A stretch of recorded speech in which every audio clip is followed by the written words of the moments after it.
নমস্কার, আদাব। আশা রাখি সব ভালো আছেন, সুস্থ আছেন। আজকের ভিডিওতে থাকছে নিজের ছবি ব্যবহার করে এআই দিয়ে কিভাবে এরকম ছবি তৈরি করা যায়। নিজের ছবি বা প্রিয়জনের ছবি ব্যবহার করে এআই দিয়ে কিভাবে প্রোফাইল পিকচার তৈরি করা যায়, আজকে ওটা নিয়ে আলোচনা করব। ঠিক এরকম সুন্দর সুন্দর প্রোফাইল পিকচার কিভাবে তৈরি করবেন এআই দিয়ে, ওটাই দেখাবো। চলুন শিখে নিই।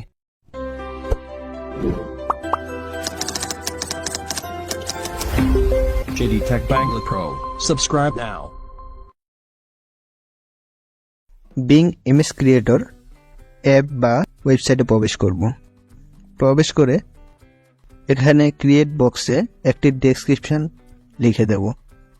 ডেসক্রিপশনটি ভিডিও ডেসক্রিপশন বক্সে দেওয়া থাকবে। ডেসক্রিপশনের মধ্যে আপনি আপনার জন্ম সালটা বসাবেন এবং আপনি আপনার নাম বা প্রিয় মানুষের নাম, ইউজার নেম বসিয়ে নেবেন। আমি আমার নাম দিয়ে দিলাম, এখানে দিয়ে ক্রিয়েটে ক্লিক করলাম। এআই আমাদের 4টি করে ছবি তৈরি করে দেবে। এখান থেকে একটি ছবিতে সিলেক্ট করব। সিলেক্ট করে এই ছবিটি আমি ডাউনলোড করতে হলে 3 ডট মেনুতে ক্লিক করব, ডাউনলোডে ক্লিক করব।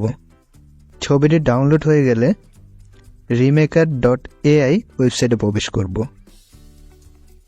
ওয়েবসাইটে প্রবেশ করলে নিচে স্ক্রল করব। এখানে আপনার মোবাইলে ব্যবহারকৃত যে কোনো একটি জিমেল অ্যাড করতে হবে। একটি জিমেল সিলেক্ট করব, কন্টিনিউ আস এ ক্লিক করব। অ্যাকাউন্টটি যে কোনো জিমেল দিয়ে ক্রিয়েট করতে পারবেন। অ্যাকাউন্টটি ক্রিয়েট করা হয়ে গেলে পেজ শপ নাওতে ক্লিক করব। আপলোড অরিজিনাল ইমেজ, মানে আমি এর মাধ্যমে যে ছবিটি এখন ক্রিয়েট করলাম ওই ছবিটি এখানে আপলোড করব। নিচে আপলোড টুগেদার পেজ, মানে যে ব্যক্তির বা নিজের পেজ দিয়ে তৈরি করতে চাচ্ছেন ওই পেজটা নিচে বসাতে হবে। প্রথমে আমরা আপলোড অরিজিনাল ইমেজ থেকে আপলোড ইমেজে ক্লিক করব। এডিটকৃত ছবিটি সিলেক্ট করে ডানে ক্লিক করব।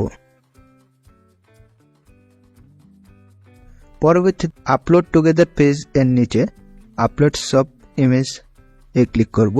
ক্লিক করে একটি পেজ, যে মানে আমার একটি ছবি ইনপুট করব।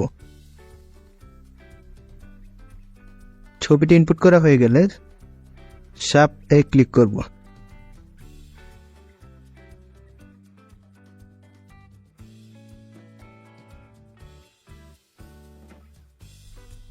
কিছুক্ষণ অপেক্ষা করতে হবে, ধৈর্য সহকারে অপেক্ষা করে নেব।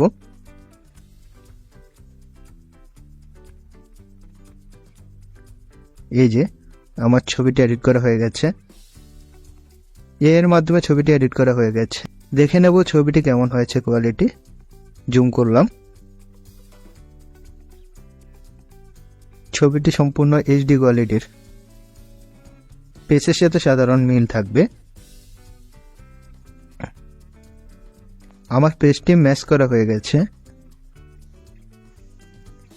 ছবিটি ডাউনলোড করতে হলে ডাউনলোড বাটনে ক্লিক করব। ভিডিওটি ভালো লাগলে ভিডিওটিতে একটি লাইক, কমেন্ট এবং সাবস্ক্রাইব করতে ভুলবেন না। এবং যারা ফেসবুক পেজ থেকে দেখছেন ভিডিওটিতে একটি লাইক করবেন, ফলো করবেন, শেয়ার করবেন। ধন্যবাদ।